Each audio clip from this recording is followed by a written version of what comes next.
Good evening, I'm Kelly Dunn in for Shannon Kay. And I'm Jay Cashmere. Thanks so much for staying with us. The problem of prescription drug abuse has grown so rapidly that overdose deaths from pills now outnumber deaths from illegal drugs. Our partners at Scripps Treasure Coast newspapers spent the last 2 months tracing one family's experience with addiction, the problems, and the questions that it brings to light. Treasure Coast Bureau Chief Brian Garner has their story.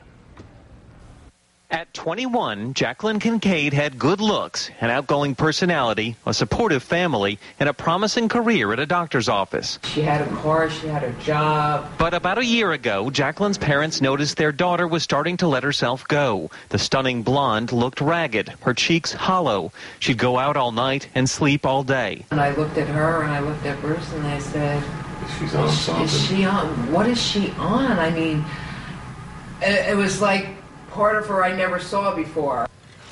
Turns out Jacqueline, like so many of her generation, discovered prescription painkillers, OxyContin. For 2 years, she took the pills, saying they helped her with back pain.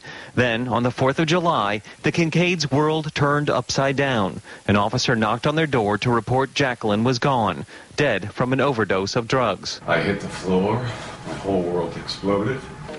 Hillary Copsey has reported extensively on prescription drug abuse for Scripps Treasure Coast newspapers. This was the first opportunity really to put a face on the problem. With Jacqueline's death and medical privacy rights expired, the Kincaids managed to get copies of all her records, a stunning catalog of her deep addiction. I've never seen anything like that. I'd heard people talk about how easy it was, that if you had an MRI, that was really all you needed to get pills, because I've had both doctors and addicts tell me that. Jacqueline complained of back pain, and even though her MRI showed no evidence of a problem, just the test record was enough to get her one prescription after another. Oxycodone, Percocet, Xanax, more than 2,000 pills in just 6 months. Because the pharmacies don't talk to each other, let alone the state, you could feasibly go to 5 clinics, 5 different pharmacies, and walk away with 1,000 pills. The Kincaids don't hold their daughter blameless, but they say the doctors and pain clinics should bear responsibility too. They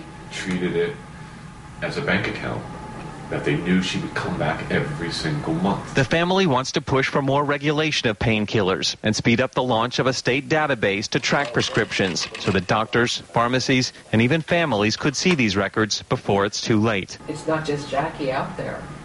There's more people just like her There's out there. hundreds of thousands of them. To see more of Jacqueline's story and the history of her addiction, check out our website, WPTV.com, and the Sunday editions of Scripps Treasure Coast newspapers. Reporting from the Stewart News, I'm Brian Garner, WPTV News Channel 5.